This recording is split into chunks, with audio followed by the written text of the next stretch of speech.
Di tengah dinamika dan momentum global serta nasional, perkembangan pasar modal Indonesia terus menunjukkan resiliensinya.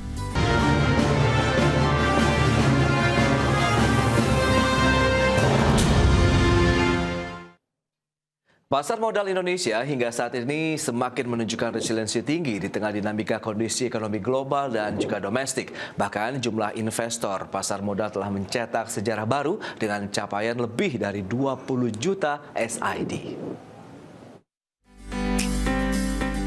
Di tengah dinamika dan momentum global serta nasional, perkembangan pasar modal Indonesia terus menunjukkan resiliensinya. Hal tersebut ditunjukkan dengan tren positif pada berbagai indikator seperti stabilitas pasar, tingkat aktivitas perdagangan, jumlah penghimpun dana, serta peningkatan jumlah investor retail dengan pesat. Bahkan, pasar modal Indonesia resmi mencatatkan tonggak sejarah baru dengan jumlah investor melampaui 20 juta, tepatnya 20.042.365 single investor identification atau SID.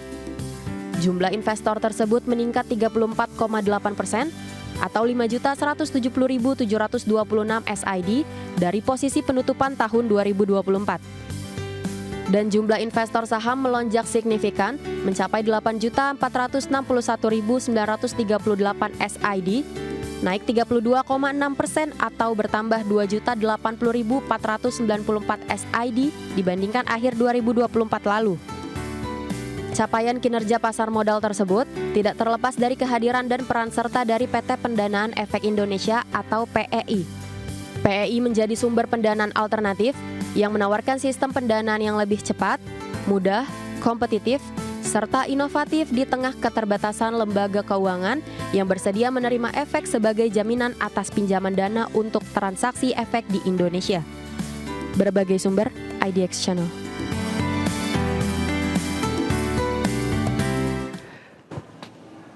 Ya, pemirsa, untuk membahas topik kita kali ini, 9 tahun PEI, potensi pendanaan transaksi efek di pasar modal Indonesia, hadir sudah bersama saya di studio IDX Channel dengan Bapak Armain Sinaga, Head of Legal, Corporate Secretary and Corporate Communication dari PT Pendanaan Efek Indonesia. Ya, halo Pak Armain, apa kabar? Baik, terima kasih juga atas kehadirannya hari ini ya di IDX Channel. Sebelum membahas lebih jauh, mungkin bisa dijelaskan juga terlebih dahulu nih kepada pemirsa, apa sih dari PT Pendanaan Efek Indonesia sehingga ini bisa memberikan informasi tambahan tentunya nih kepada pemirsa. Silakan. Baik, terima kasih Mas Pras untuk kesempatannya. Jadi kalau PT Pendanaan Efek Indonesia ini adalah sebenarnya anak perusahaan dari 3 SRO. Sebagaimana kita tahu, SRO itu ada Bursa Efek Indonesia, Clearing Penjaminan Efek Indonesia, dan juga Kasedian Sentral Efek Indonesia. Jadi didirikan di 27 Desember 2016 oleh 3 SRO. Dan kemudian di tahun 2020 ini ternyata pendirian PEI ini menarik minat dari regional, di mana Japan Securities Finance atau JSF, sebuah lembaga pendanaan efek yang sudah berdiri sejak tahun 1950-an di Jepang ini ternyata tertarik untuk menjadi pemegang saham PEI. Maka di Agustus 2020 tersebut terjadi kesepakatan dan rencana itu juga disetujui oleh OJK.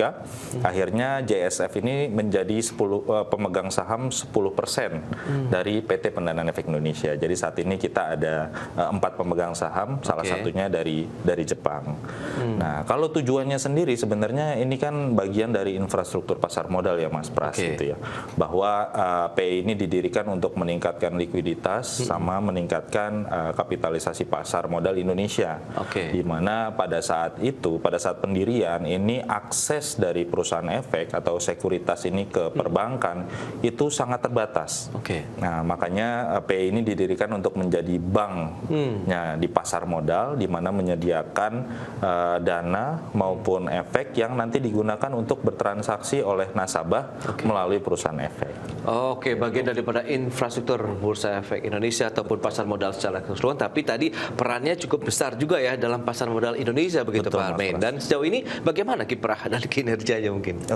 Jadi selama 9 tahun PEI berdiri ini memang perjuangan untuk mendapatkan izin ini memang cukup menantang ya, gitu. Iya. Jadi sejak pendirian itu di 2016, PEI ini berusaha untuk men-setting sebuah perusahaan yang sebelumnya belum pernah ada di Indonesia.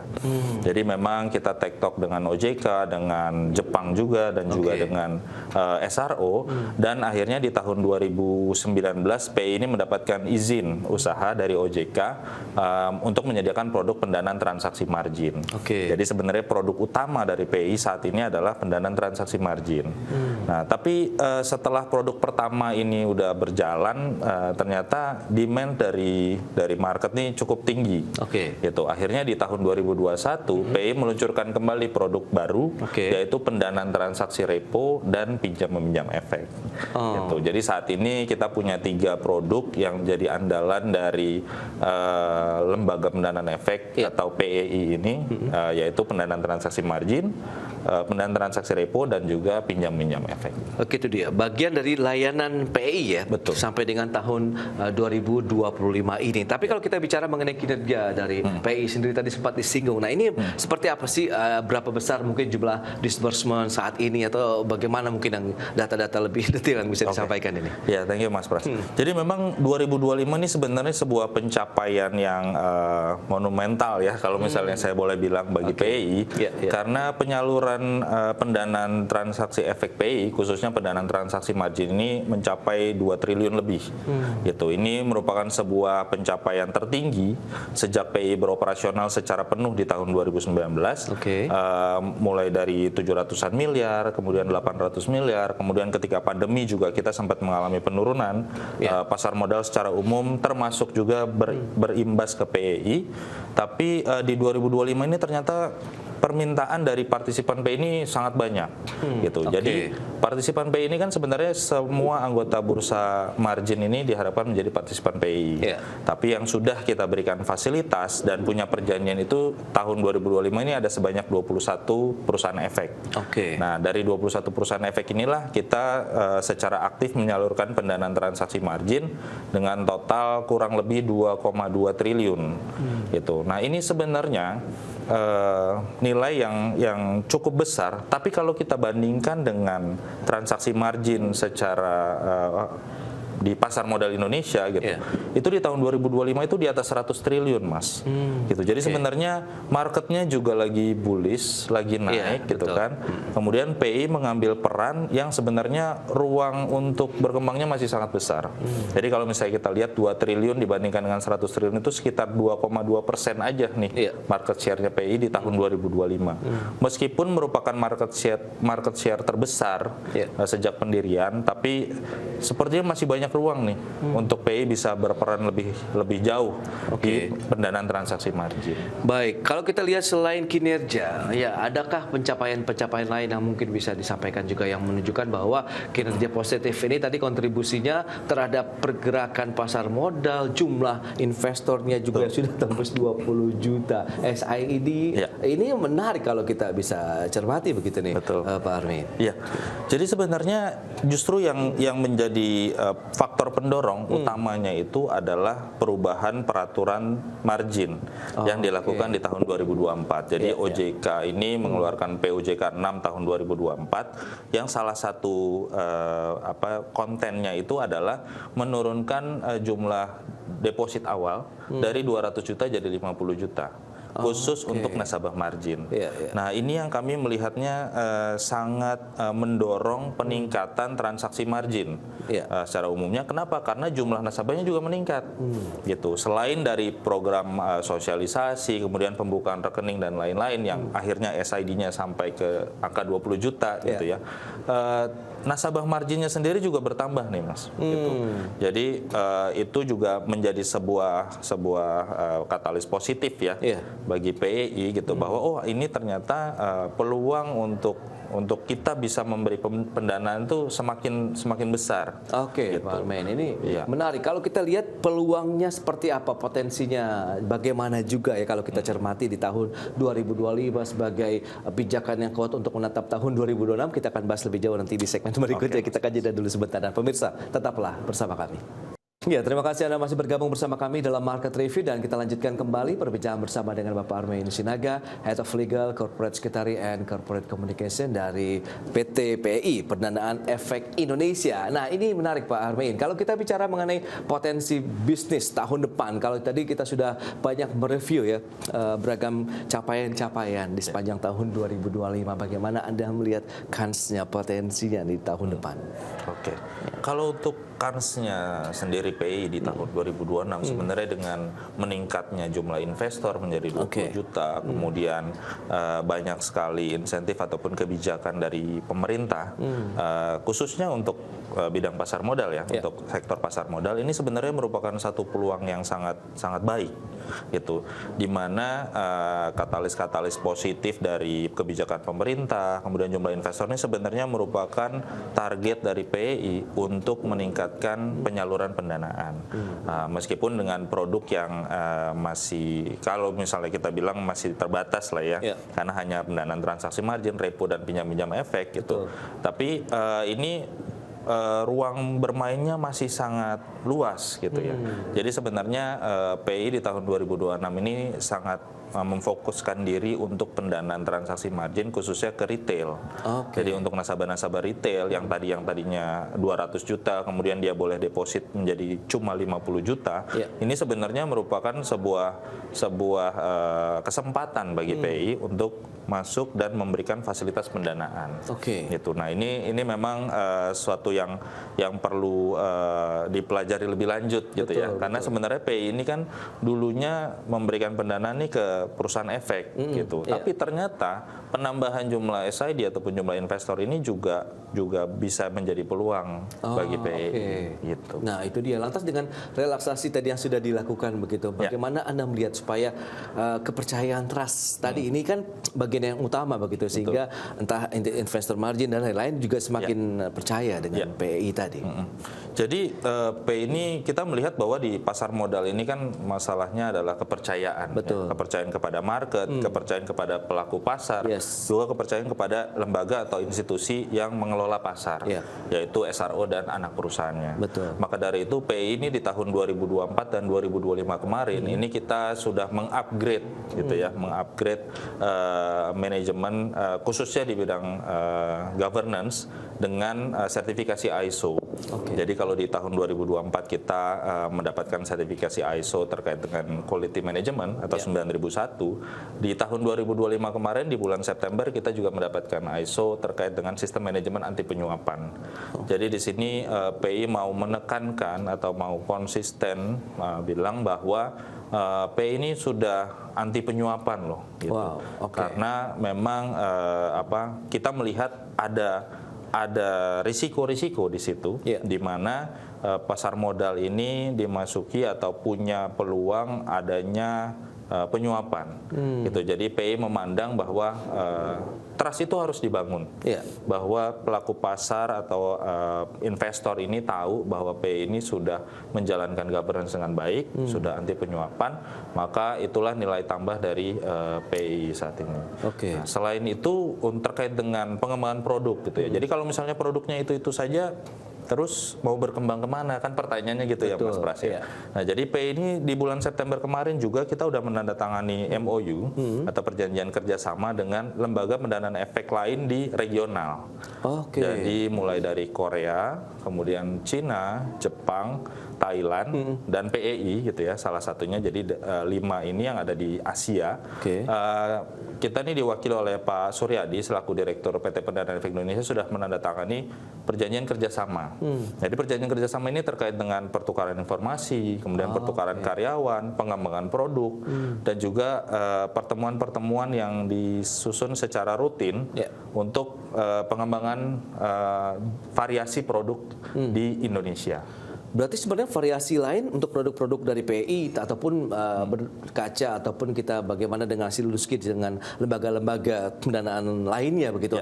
Menurut Anda ini masih bisa kita kreasikan lagi, masih kita develop lagi misalnya? Betul Mas Pras. Jadi memang produknya kalau misalnya kita lihat ke Japan Securities Finance atau Korean Securities Finance Corporation di Korea itu variasi produknya itu sangat banyak. Wow, sangat banyak. Jadi kalau PI cuma 3 mungkin di sana bisa ada 15 atau sampai 20 produk. Gitu. Nah, salah satu yang sebenarnya PI coba kembangkan di tahun 2026 nanti gitu ya.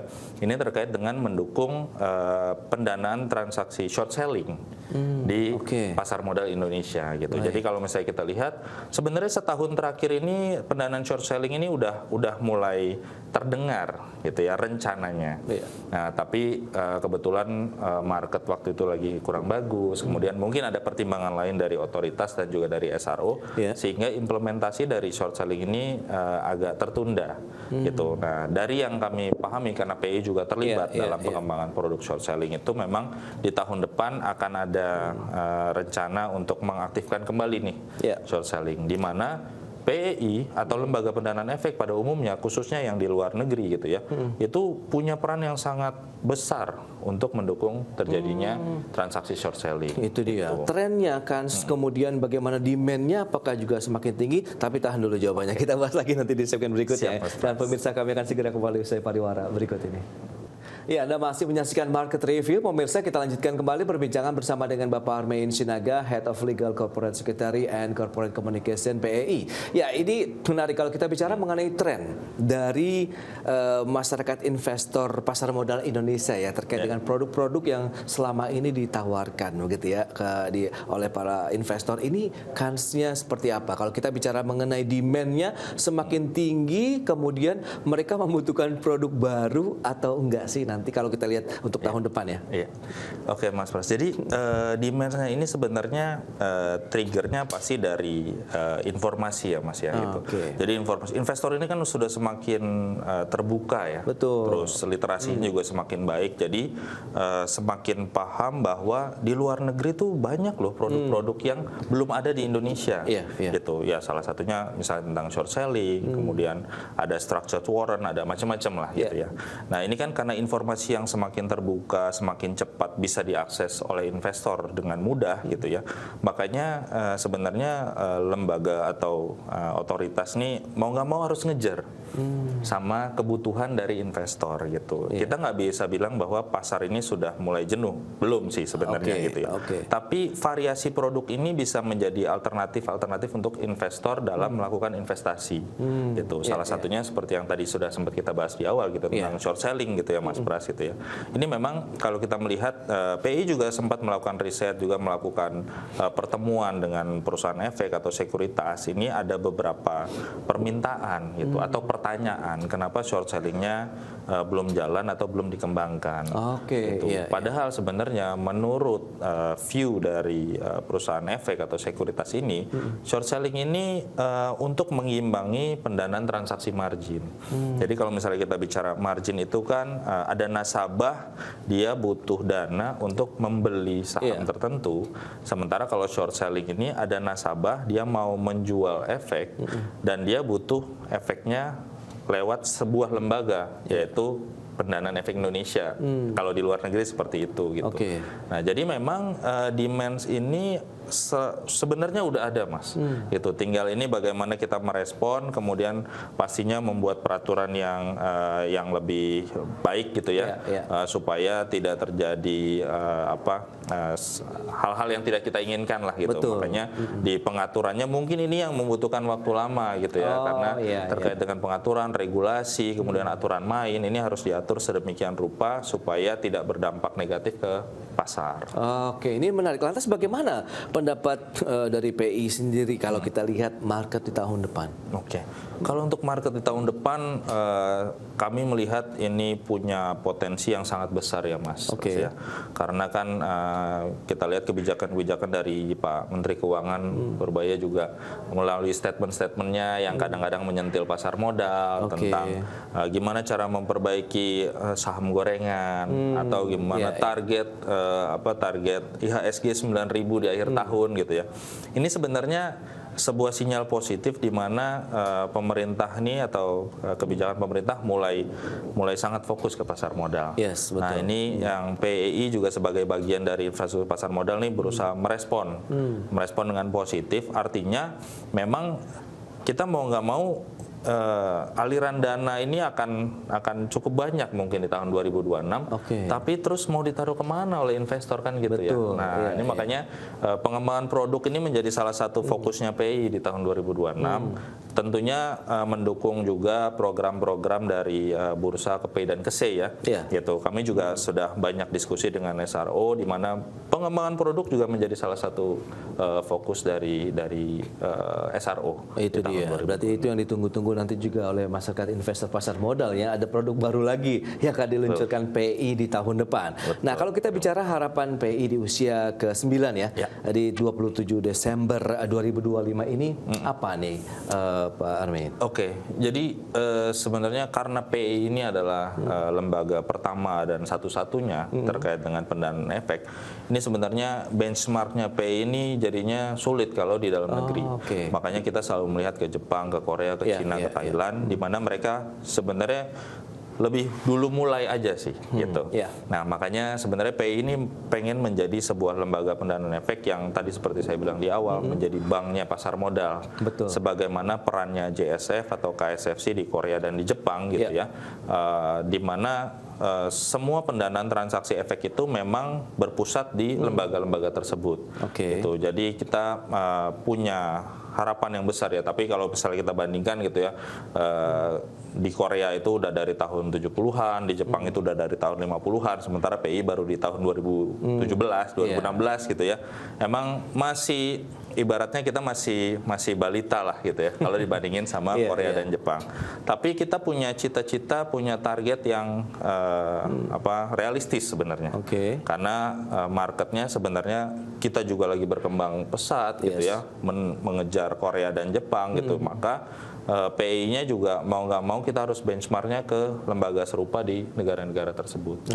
Jadi sebenarnya kita mau perbanyak produk, kemudian kita mau meningkatkan kapasitas juga. Betul. Karena kalau misalnya kita sebagai banknya pasar modal tapi kapasitasnya masih terbatas kan juga susah gitu ya. Kita mau memberikan pendanaan atau pinjaman tapi kita sendiri nggak punya bensin gitu ya. Itu kan jadi satu problem gitu. Maka itulah harapannya PI sebenarnya di 2026. 2026 berarti akan lebih cerah lagi nih kalau kita lihat dengan pasar modal, dengan mungkin nanti ada tambahan-tambahan produk lagi ya dari PT Pendanaan Efek Indonesia, apalagi dukungan juga dari pendanaan efek di luar negeri tadi, Jepang, Korea juga cukup kuat dengan benchmark yang lebih mature lagi kalau bisa dikatakan begitu ya, karena mereka juga udah banyak pilihan produk-produknya, bahkan sampai ada yang 15 sampai ada yang 20 jenis ataupun produk begitu ya. Nanti kita tunggu gebrakannya di tahun 2026 mendatang. Pak Armin, terima kasih banyak ini atas kehadiran, informasi dan juga update yang sudah disampaikan kepada pemirsa IDX Channel. Dan pemirsa jangan beranjak dari tempat Anda, karena sesaat lagi kami masih akan kembali dengan tema menarik lainnya terkait dengan pemangkasan produk nikel dan juga arah hilirisasi di tahun 2026.